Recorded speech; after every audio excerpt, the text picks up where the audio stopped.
जुहार जेमा समलेई आज किनी चालुन बनामा चाउल रो चूना रे अरुआ चाउल रो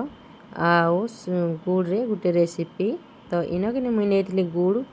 गोटे ढिणा पाखापाखि हो 200 ग्राम। तो यहाँ कि मुझे पूरी दौली पानी रे बुतरे देते आगु ठीक है बाकी मुझे भूली जाती बुतरा वाले तो पूरी देली जल्दी बुतरी जावा बोलिक इन कि मुझे नहीं पान अधा गिना बेसी पान नहीं देवे कहा कि बेसी पान देले कि फिर आमर गुड़ पान अगली जावा तो जी गुड़ देवार कथा से गुड़ मीठा नहीं हुए ना से लगी। तो इन मुझे कि चाउल चूना नहीं जाती देखुन पाखापाखि कपे हवा आगु कि मुझे इन गिनारे तेल टिके गरम करके रखी देती इन मुझे चूना रे देती नून पान मुहुरी देती महकीवा बोलिक गरम तेल दे देकिन यहाँ के मम देमा पूरा भल से बांधी हेबा याकर आटा कि किए कहसन ठेकुआ पिठा बोली बाकी मुझे आमर जड़े के पचराली जे से कहले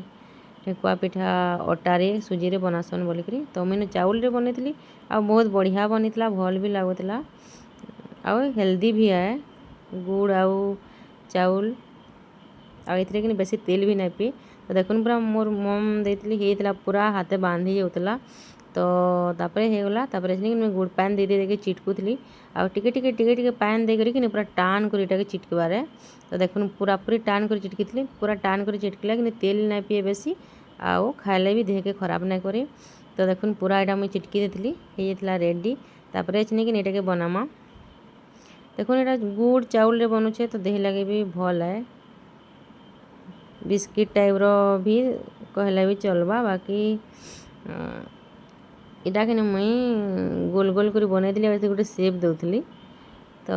मत कि भल लगला गोटे मुई कंटा चामचटे आनिक गार गार बनई दौली पतर लेखे तो देखली जे कि भल लगला भल दिसला भी बेले मुई कि सबू पिठा के गोल गोल कर हेन्ता सेप देदेली देखुन केन्ता दिशुची जे बताबे तो मते तो बहुत बढ़िया लगला। तो हेन्ता करी मुई सबूटा बनई देती देखुन पतर पतर लेखे दिशुची तापरे कि कढ़े बसईदेमा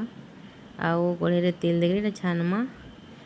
मोर वीडियो कि देखुन मुझे नुआ यूट्यूब चैनल खोलीचे तो प्लीज आपण मैंने भी टिके मते सपोर्ट करूँ मोर जे भी जार जार पाखे मोर वीडियो जाऊँगी कि प्लीज लास्ट तक देखुन सब्सक्राइब टे करबे लाइक कमेंट करवा ले ना भूलबे। तो देखुन मुझे सब पिठा के छानी दौली कि बढ़िया पूरा बनी टिके भी तेल नहीं पीते मुझे जी तेल कढ़े कि हेतकी ही मोर कढ़े तेल थिला मुझे सब छानी सारा पर देखुन फाटी फाटिक बनी बढ़िया भी लगुला आपण मैंने केन्ता बताबार लगे ना भूलबे लाइक शेयर कमेंट करबे और सब्सक्राइब करबे।